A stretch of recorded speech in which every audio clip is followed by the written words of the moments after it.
Hello students, welcome to the Inspire Academics. तो आप लोगों को याद होगा chemical kinetics chapter number 3 class 12 का मैं करवा रहा था आपको। उसमें मैंने लास्ट क्लास में zero order reaction, integrated rate equation और मैंने साथ में फर्स्ट ऑर्डर रिएक्शन की इंटीग्रेटेड रेट इक्वेशन को करवा दिया था।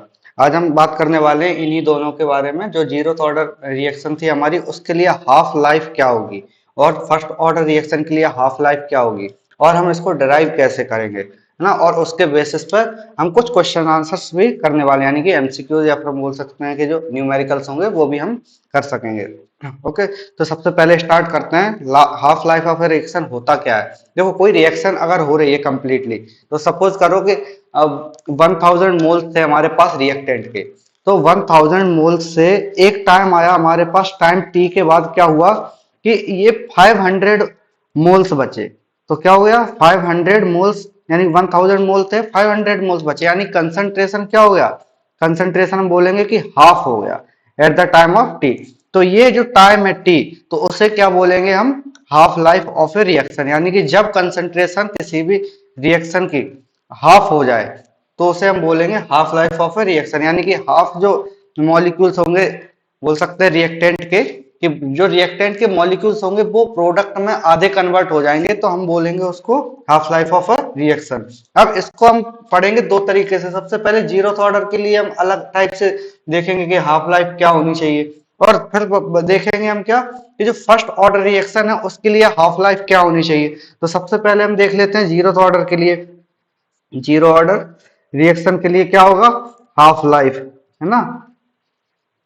तो हाफ लाइफ क्या होना चाहिए आपका अकॉर्डिंग। अब देखो, सबसे पहले क्या देखते हैं इसमें, हाफ लाइफ निकालने के लिए हमें पता है कि जो इक्वेशन थी हमने जो बनाई थी जीरो ऑर्डर रिएक्शन के लिए, इक्वेशन थी वो क्या बनाई थी हमने, याद होगा आपको कि T is equal to are naught minus r upon के।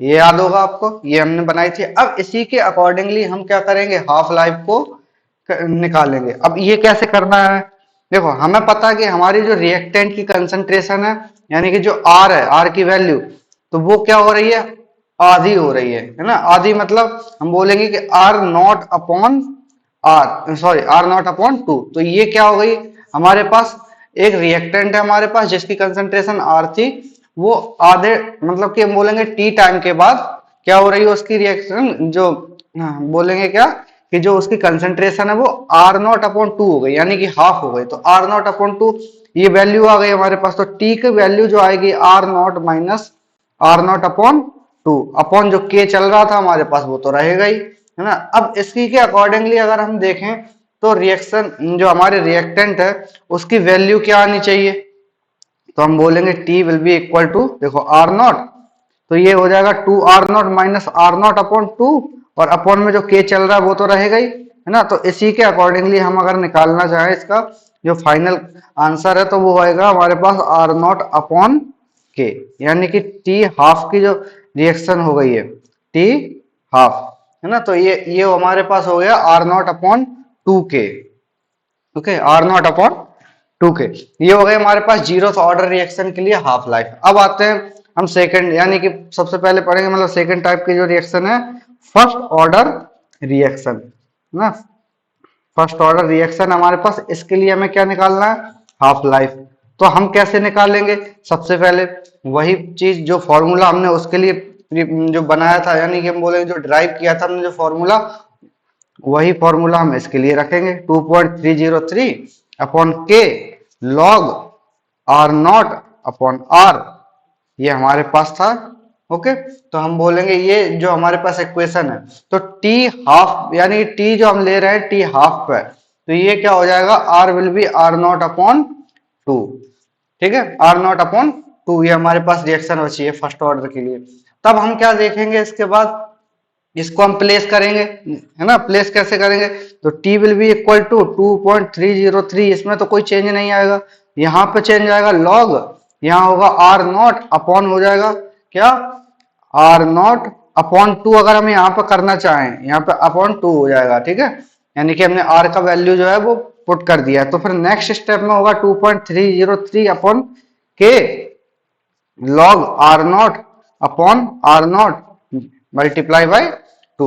ओके, ये आएगा हमारे पास। अब T will be equal to 2.303 upon k, ये हो जाएगा हमारे पास R naught to are naught cancel, यानी कि हो जाएगा log 2। ठीक है, log 2 का आ गया हमारे पास। अब log 2 की वैल्यू क्या होगी, है ना, तो log 2 की वैल्यू अब अगर हमें पता है तो हम लोग रख सकते हैं इसमें, log 2 की वैल्यू रखेंगे तो उसके बाद ये आ जाएगा हमारे पास 2.303 अपॉन के मल्टीप्लाई 0.301। ओके, तो ये हो गया हमारे पास 0.301। तो अब हम जैसे इसको मल्टीप्लाई करेंगे और सॉल्व करेंगे तो ये जो रिएक्शन है वो आएगा 0.693 अपॉन के, यानी कि ये हमारे पास हो गया T half of the first, जो फर्स्ट ऑर्डर रिएक्शन है उसके लिए टी हाफ की इक्वेशन आ चुकी है हमारे पास। ओके, तो यानी कि ये हो जाएगा जो फर्स्ट ऑर्डर रिएक्शन है उसके लिए टी हाफ के लिए, यानी हम बोल सकते हैं half life of a reaction, ये इक्वेशन आ गई है हमारे पास। ओके, अब नेक्स्ट टॉपिक हम लोग स्टार्ट करते हैं ना। नेक्स्ट टॉपिक है हमारे पास एक जो काफी इंपॉर्टेंट है ना, इसमें सारे टॉपिक ज्यादातर इंपॉर्टेंट है, कोई सा भी ऐसा नहीं है जो कि लाइटली हम ले सकें जिसको। तो फर्स्ट ऑर्डर रिएक्शन है, लेकिन कौन सी ऑर्डर की है, सूडो फर्स्ट ऑर्डर रिएक्शन है। अब जो सूडो फर्स्ट ऑर्डर रिएक्शन है इसका मीनिंग समझो। सबसे पहले देखो, हमारे पास दो टाइप के रिएक्टेंट होते हैं जो कि रिएक्ट करते हैं एक दूसरे के साथ में। अब सपोज करो कि एक रिएक्टेंट है हमारे पास 100 ml, ठीक है, एक है हमारे पास 100 ml। अब दूसरा है हमारे पास बहुत ज्यादा एक्सेस में बोल सकते हैं। तो एक्सेस में कितना ज्यादा है, सपोज करो कि हमारे पास 1000 ml है, यानी कि एक था 100 ml और एक है हमारे पास क्या 1000 ml की जगह हम लोग ले लेते हैं 1000 लीटर। ओके, 1000 लीटर है हमारे पास, यानी कि ये बहुत ज्यादा एक्सेस में है। ओके, तो तब क्या होगा कि इस वाली जो ये जो रिएक्शन होगी तो ये डिपेंड करेगा कंसंट्रेशन ऑफ, हम बोलेंगे इस पे, यानी कि product concentration of reactant of A, या फिर जो ए रिएक्टेंट है हमारे पास उसकी कंसंट्रेशन पर डिपेंड करेगा कि रिएक्शन कैसी होगी, कितनी होगी। क्योंकि सेकंड वाला तो हमारे पास बहुत ज्यादा एक्सेस में भरा पड़ा है, कोई मतलब कोई प्रॉब्लम ही नहीं है उसके लिए कि हम कितना यूज कर लें। कितना भी यूज कर लेंगे तो 100 ml क्या पता लगेगा क्या हमें कि हम इतना ज्यादा, मतलब हमने ऑलरेडी हमारे पास रिजर्व में रखा हुआ है तो हमें कोई पता नहीं लगेगा। तो इसके लिए हम बोलेंगे क्या, सूडो फर्स्ट ऑर्डर रिएक्शन। तो इसकी डेफिनेशन के थ्रू हम इसको और अच्छे से समझते हैं क्या है। देखो, तो ये क्या होगी, रिएक्शन होगी the reaction which are not truly of the first order, यानी कि ये पूरी तरह से क्या होगी, फर्स्ट ऑर्डर की रिएक्शन नहीं होगी, फर्स्ट ऑर्डर की रिएक्शन नहीं होगी। बट क्या होगा इसमें बोलेंगे, बट अंडर सर्टेन कंडीशन, यानी कुछ ऐसी कंडीशंस बनेंगी जो सर्टेन कंडीशन है, कुछ एक रिएक्शन के लिए एक स्पेसिफिकली कंडीशंस होती हैं जो कि हम उसको प्रोवाइड कराएंगे। तब क्या होगा, in certain condition become reactions of first order are called pseudo first order. तो क्या हो जाएगा, फर्स्ट ऑर्डर रिएक्शन हो जाएगा हमारे पास, यानी कि जो सूडो फर्स्ट ऑर्डर रिएक्शन है वो क्या है, बेसिकली हमने पढ़ा कि जब ये बिहेव करे ऐसा कि ये फर्स्ट ऑर्डर, मतलब ये रिएक्ट कैसे करे, reaction which are not truly of the first order reaction, यानी कि है नहीं बट ये बिहेव करेगी, है ना, क्या करेगी, बिहेव करेगी अंडर सर्टेन कंडीशन, यानी कुछ कंडीशन के साथ में जब फर्स्ट ऑर्डर के साथ वो जैसा दिखाएगा तो हम बोलेंगे उसको सूडो फर्स्ट ऑर्डर रिएक्शन। तो एग्जांपल हम ले लेते हैं क्या, जो सबसे पहले acid catalysed inversion of cane sugar. तो ये है हमारे पास केन शुगर है, तो एसिड क्या होगा, कैटलाइज करेगा इन्वर्जन ऑफ केन शुगर। तब क्या होगा, C12H22O11, तब ये रिएक्ट करेगा ऑक्सीजन सॉरी H2O के साथ में। तो H2O के साथ में जब ये रिएक्ट करेगा तो हमें पता है ये ब्रेक डाउन होता है ग्लूकोज प्लस फ्रक्टोज में। तो ग्लूकोज का फॉर्मूला C6H12O6 एंड फ्रक्टोज का भी फॉर्मूला C6H12O6, यानी कि ये हो गया हमारे पास एक ग्लूकोज, ये हो गया हमारे पास फ्रक्टोज। तो ये हमारे पास क्या है, केन शुगर, केन शुगर जिसे हम बोलते हैं क्या, एक नाम और देते हैं जैसे सुक्रोज। ओके, सुक्रोज होता है हमारे पास, सुक्रोज जब वाटर के साथ में रिएक्ट करता है तो ग्लूकोज प्लस फ्रक्टोज में ये कन्वर्ट होता है। तो अब हम इसमें जो वाटर है वो ले रहे हैं बहुत ज्यादा एक्सेस में, तो जब हम इसको एक्सेस में ले रहे हैं तो कंसंट्रेशन सिर्फ इस पर डिपेंड कर रही है, बट हमारे पास ओवरऑल तो दो है ना, मतलब कि दो रिएक्टेंट हमारे पास, एक तो ये रिएक्टेंट और एक ये है, मतलब कुछ सर्टेन कंडीशन लगा दी हमने कि इसको एक्सेस में दे दिया है। तो जब एक्सेस में दे दिया तो हमारे पास रिएक्टेंट की जो कंसंट्रेशन इसकी कम है ना, यानी कि केन शुगर जो हमारा सुक्रोज है उसकी जो कंसंट्रेशन है वो कम है, तो उसी पर डिपेंड कर रही है। लेकिन ओवरऑल तो हम देखेंगे कि दो रिएक्टेंट है, यानी कि सेकंड ऑर्डर का होना चाहिए अकॉर्डिंग टू द लॉज, है ना, सेकंड ऑर्डर की रिएक्शन होना चाहिए। बट हमें ये यहाँ पे क्या प्रिटेंड कर रही है रिएक्शन कि सिर्फ एक ही की मतलब एक ही की कंसंट्रेशन पर डिपेंड करेगा। तो जब एक ही की कंसंट्रेशन पर डिपेंड करेगा तो उसको हम बोल सकते हैं pseudo first order reaction. Okay, अब इसके लिए हम रेट लॉ अगर निकालना चाहें तो क्या होगा, रेट निकालना चाहें रेट ऑफ रिएक्शन, तो हो जाएगा हमारे पास कांस्टेंट के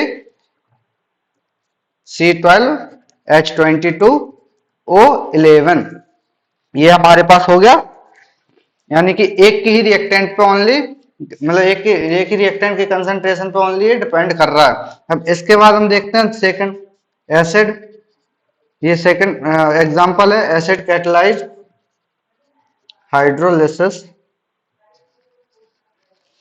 हाइड्रोलिसिस ऑफ क्या होगा इथाइल एसीटेट। तो इथाइल एसीटेट के साथ में जब रिएक्ट होगा तब क्या होगा हमारे पास CH3COO C2H5 प्लस H2O, और ये करेगा रिएक्ट तो हमारे पास बनेगा CH3COOH प्लस C2H5OH। ओके, यानी कि हमारा पास क्या बन गया, एक हम बोल सकते हैं एसिटिक एसिड प्लस बोल सकते हैं इथेनॉल, यानी कि इसमें भी हमने सेम ही रिएक्शन को रखा है, यानी कि H2O को भी फिर से हम एक्सेस में ले रहे हैं। तो ये हो जाएगा हमारे पास रेट ऑफ रिएक्शन हो जाएगी K, और डिपेंड करेगा सिर्फ एक की कंसंट्रेशन पे, यानी कि CH3COOC2H5, ये हो गई। ऑल्दो हमारे पास हमें पता है कि क्या होगा H2O जो है हमारे पास, तो H2O भी पार्टिसिपेट कर रहा है रिएक्शन में, बट ये एक्सेस में इतना ज्यादा है कि उसको कंसीडर नहीं कर रहा है, रेट ऑफ रिएक्शन में वो कंसीडर नहीं किया जा रहा है, इसीलिए हम इसको ऐसे बोल रहे हैं कि ये pseudo first order of reaction होगी। अब एक एग्जांपल कर लेते हैं, है ना, एग्जांपल सबसे पहले हम कर लेते हैं, क्या है देखो, एक रिएक्शन हो रही है हमारे पास, ए फर्स्ट ऑर्डर रिएक्शन, क्या है हमारे पास a first order reaction takes 20 minutes, कितना ले रहा है 20 मिनट्स फॉर 20% डिकम्पोजिशन, यानी कि इसका डिकम्पोजिशन हो रहा है 20% और ये टाइम ले रहा है 20 मिनट्स का। ओके, तो इसमें हमें कैलकुलेट करना है, कैलकुलेट टी हाफ। अब इसमें एक चीज और है कि log 100/80 का जो वैल्यू है वो दिया हुआ है, जो कि है 0.0969, ओके 0.0969। तो इसके लिए हम करते हैं सॉल्यूशन, कैसे होगा सबसे पहले ये देखते हैं, K is equal 2.303 upon T log हो जाएगा हमारे पास A अपॉन वही A upon A minus x. Okay, ये मैंने लास्ट टाइम पे बताया था कि जब फर्स्ट ऑर्डर रिएक्शन पढ़ाई थी तब उसमें मैंने बताया था कि R और R नॉट को हम ऐसे भी लिख सकते हैं A upon A minus x के टर्म्स में। तो 2.303 अपॉन टी हो जाएगा log 100 upon 80 will be equal to 2.303 divide by 20। तो ये क्या होगा 0.0969, ये हो जाएगा हमारे पास। अब इसके बाद हो जाएगा 0.011158, ये आंसर आएगा इसका। ओके, अब इसको हम ऐसे भी तो लिख सकते हैं 11.158 multiply by 3 to the power -3, तो ये आ गई हमारे पास वैल्यू ऑफ K। तो जब K का वैल्यू आ गया तो हम इसमें हम टी हाफ की जो रिएक्शन इक्वेशन हमने जो निकाली थी 693 अपॉन K, ये हमने निकाला था इसका है ना वैल्यू, तो 0.693 ये हो जाएगा divided by 11.158 multiply by 10 to the power -3। अब ये आप लोगों को कैलकुलेट करना है, कितना आएगा मैं अप्रोक्सीमेटली बता दे रहा हूँ 62.1 मिनट्स। ओके, ये आ जाएगा हमारे पास आंसर, ये न्यूमेरिकल हो गया। ये मैं और भी न्यूमेरिकल्स कराऊंगा, लास्ट क्लास में जब ये चैप्टर और अच्छे से खत्म हो जाएगा, और फिर तब तक आप लोग रिवीजन कर लेना, जिससे कि आप लोगों का रिवीजन के साथ साथ प्रैक्टिस भी बनी रहे। ओके, अब देखते हैं एक और अच्छा एक इम्पोर्टेंट टॉपिक है ना। एक इम्पोर्टेंट टॉपिक क्या है हमारे पास, कि जब इफेक्ट ऑफ टेम्परेचर, यानी कि टेम्परेचर पर क्या इफेक्ट पड़ना चाहिए हमारे साथ में on rate of reaction, already हम पढ़ चुके हैं, है ना। लेकिन हमने पढ़ा था वो थ्योरेटिकली कि जब हम 10 डिग्री सेल्सियस इंक्रीज करेंगे, यानी कि 10 डिग्री सेल्सियस अगर हम इंक्रीज करेंगे तब क्या होगा, उसके अकॉर्डिंग होता है कि जो रेट ऑफ रिएक्शन है वो डबल हो जाती है, या फिर हम और कुछ भी बोल सकते हैं, डबल से ज्यादा भी हो सकती है कभी कभी। ओके, तो ये है हमारे पास। तो effect of temperature on rate of reaction क्या होगा, सबसे ज्यादा हम सबसे पहले जान लेते हैं क्या, the rate of reaction increases, ये तो हमें पता है, इंक्रीज करेगा, है ना, विद इंक्रीज इन टेम्परेचर, यानी कि टेम्परेचर जब जब जब बढ़ेगा, जितना हम इंक्रीज करेंगे according to the temperature, reaction की रेट या फिर बोल सकते रेट ऑफ रिएक्शन हमेशा इंक्रीज करेगा। तो एक साइंटिस्ट है, ऑलरेडी मैंने इनका नाम बताया हुआ है, आर्नियस नाम से, है ना। तो आर्नियस एक साइंटिस्ट है, आर्नियस ने क्या बताया, तो आर्नियस का हम बोल सकते हैं, आर्नियस प्रोपोज्ड एन इक्वेशन, है ना। क्या इक्वेशन दिया इन्होंने, इक्वेशन दैट रिलेटेड टेम्परेचर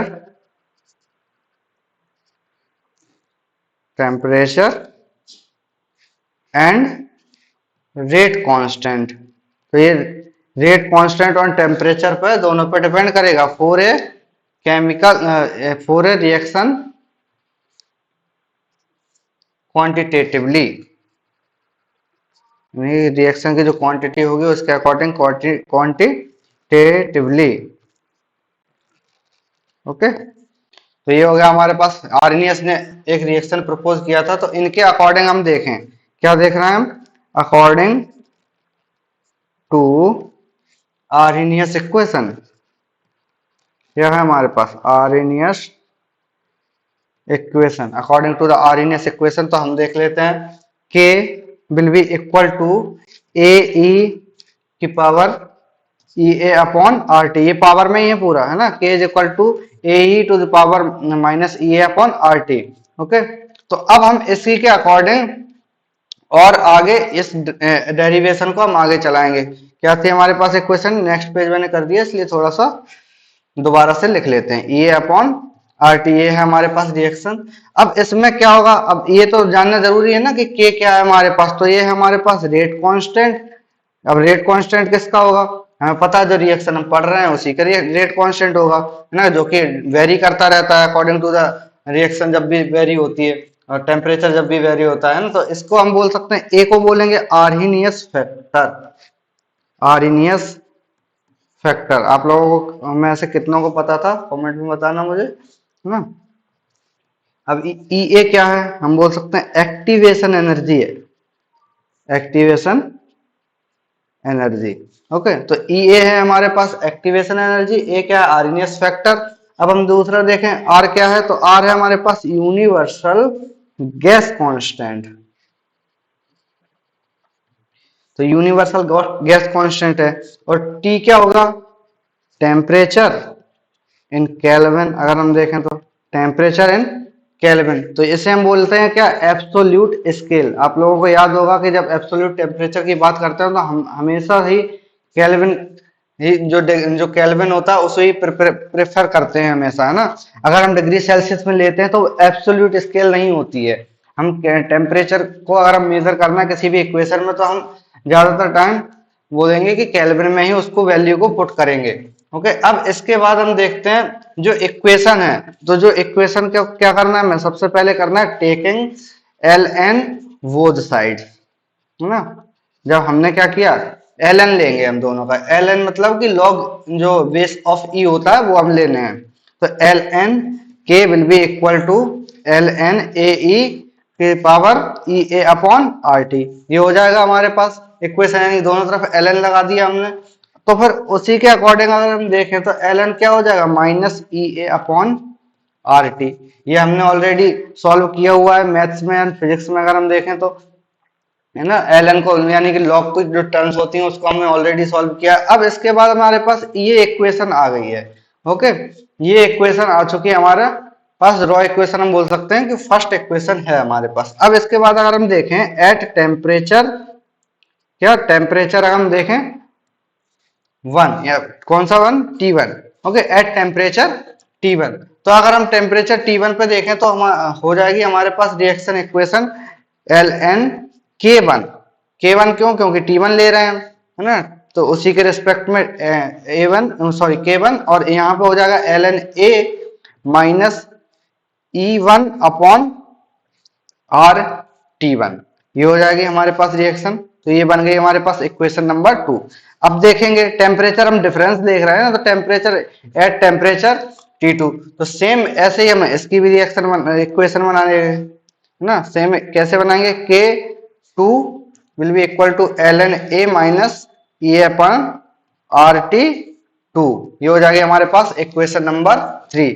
अब हम क्या करेंगे, इसको ऑपरेट करेंगे, operating equation number 2 minus equation number 1, यानी कि ये माइनस कर दिया हमने यहाँ पर, है ना, सब्ट्रैक्शन कर दिया इसको। तो अब इसके बाद ln K2 minus ln K1 ये आएगा। ओके, तो इधर क्या आएगा, EA अपॉन RT1 माइनस ए अपॉन RT2। अब ये आप लोगों को लग रहा होगा इधर तो K2 माइनस K1 है, तो इस साइड ये T1 माइनस T2 कैसे हो गया। तो अब ये समझो जरा कि ये है हमारे पास माइनस टर्म्स में, है ना, ये क्या है हमारे पास, ये माइनस टर्म्स में है। तो जब माइनस से माइनस का मल्टीप्लीकेशन होगा तो पॉजिटिव आ जाएगा, यानी कि EA अपॉन RT1 क्या हो जाएगा, जो हम इस टाइप से अगर हम लिखें EA अपॉन RT2, तो ये हो जाएगा माइनस का, और इधर माइनस और माइनस आएगा EA अपॉन RT1, और जो रिएक्शन है वो जैसी सेम थी वैसी रिएक्शन हम लिख देंगे। तो इसी के अकॉर्डिंग हमने क्या किया है, इन दोनों को कैंसिल आउट करके और इसको आगे लिख दिया बस। तो नेगेटिव वाले को पीछे लिख दिया और पॉजिटिव वाले को आगे लिख दिया, बस इतना सा हमने काम किया है यहाँ पर। अब इसके बाद हम इक्वेशन को आगे सॉल्व करते हैं, तो क्या होगा, आप लोगों ने ये जो रिएक्शन है इस टाइप की रिएक्शंस को ऑलरेडी सॉल्व किया होगा। अभी देखो क्या हो रहा है, फिर से वही ln वाले टर्म्स है, तो K2 माइनस K1 है ना, ln K2 minus ln K1, तो वही हम कर रहे हैं यहाँ पे, ln K2 अपॉन K1 हो जाएगा ये हम जब सॉल्व करते हैं। तो EA को हम कॉमन ले लेंगे और R भी कॉमन ले लेंगे, तो हमारे पास ऊपर बचेगा क्या, T2 minus T1 upon T1 and T2। ये सॉल्व करना आता होगा आपको, है ना। ये कैसे किया हमने, T2 minus T1 upon T1 minus T1 T2, ये हम कर सकते हैं। अब इसके बाद हम फिर से जो ln है उसको, या फिर हम बोल सकते हैं log जो बेस E होता है उसको हम फिर से कन्वर्ट करेंगे log 10 की टर्म्स में, तो ये हो जाता है मल्टीप्लाई बाय क्या 2.303, ये हमने पहले ऑलरेडी कर रखा है। तो अब हम फिर से इसको एक बार यहाँ पे अप्लाई करते हैं, तो 2.303 ये हो जाएगा log K2 अपॉन K1। तो ये हमारे पास रिएक्शन हो गई, EA अपॉन R यहाँ से T2 minus T1 upon T1 and T2। Okay, ये हो जाएगी रिएक्शन। अब यहाँ देखो log K2 upon K1 will be equal to EA upon 2.303 R into T2 minus T1 divide by T1 T2। ये हमारे पास आ चुकी है फाइनल इक्वेशन, जिसे हम बोल सकते हैं क्या, effect of temperature on a rate of reaction. तो टेम्परेचर पे मतलब टेम्परेचर हम वेरी करेंगे तो इफेक्ट क्या पड़ेगा हमारे पास, रेट ऑफ रिएक्शन पर, यानी कि कांस्टेंट K की वैल्यू कम ज्यादा होगी, उसी के अकॉर्डिंगली हमारी जो रेट ऑफ रिएक्शन है R की वैल्यू वो भी वेरी करता जाएगा। तो हम बोल सकते हैं यहाँ पर where EA will be equal to activation energy, ये तो सेम ही रहेगा ना हमारे पास एक्टिवेशन एनर्जी, बट ये बस यहाँ पे जो EA लिया है वो टेम्परेचर इफेक्ट होने के बाद का है, और बाद में हम देख सकते हैं कि जो पहले हमने जो लिखा था वो क्या था, ये था जो एक्टिवेशन एनर्जी थी वो पहले की थी, यानी कि जो हमने जब टेम्परेचर को वेरी नहीं किया था। ये है हमारे पास रेट ऑफ रिएक्शन।